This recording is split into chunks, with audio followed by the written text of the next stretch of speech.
Hey everyone.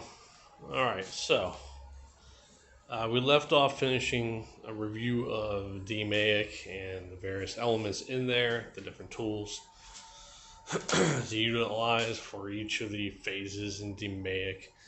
The other version that is used out there, especially for something that's new and it doesn't exist, removes or I should say changes the last two letters. So define, measure, and analyze remains.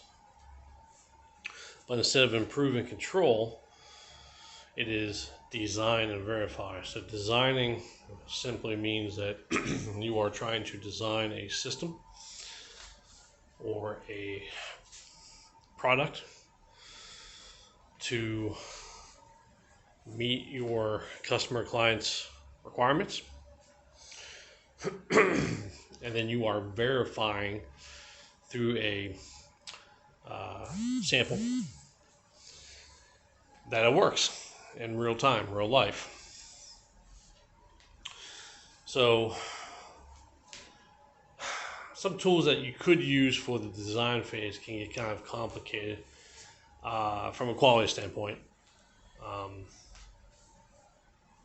But the whole point behind it is that you are creating something for your customer client requirements that you don't have at the moment. So however you are mapping that out, you are designing the system, machine, product. Really depends on your business and your requirements. Verifying, of course, is important, just like control is, just like in 5S, sustain. You want to make sure that whatever you put in place works.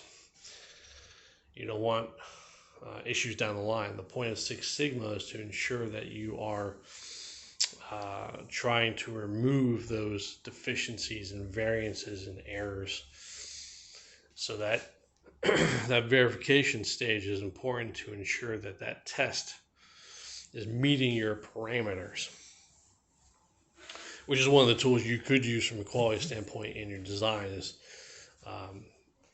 design of experiments and house quality, and those can get a little complicated. It depends on how you design it. You can make it somewhat simple and straightforward, but you can also make it incredibly complicated. But you're ensuring that whatever you are designing is in your parameters. So when you are verifying, you're testing it, that allows you to see if there's any anomalies up or down. You might have to go back to the drawing board. You might have to go back to design and look at those issues that come up during your verification, of course, because again, you want something that will in the end meet your customer client requirements as best as possible with as few deviations and errors and issues. Right? That is the gist of Six Sigma. So just remember for this one, the first three DMAIC part, the design, measure, and analyze remains. Just now for this one, especially if it's a brand new thing that you're doing, you have to design it to the requirements as efficiently as possible, and then verify it. Make sure that it does meet requirements. Sounds simple, but it may not be, depending on what you're doing. There may be more than one time you have to go back to the drawing board. It's all about trial and error, but you want to design something as best as possible to ensure that you're not going to have to do that, because that wastes time, manpower, and possibly in the end money, especially if you're having to build something that could possibly be expensive as a test, either product or system.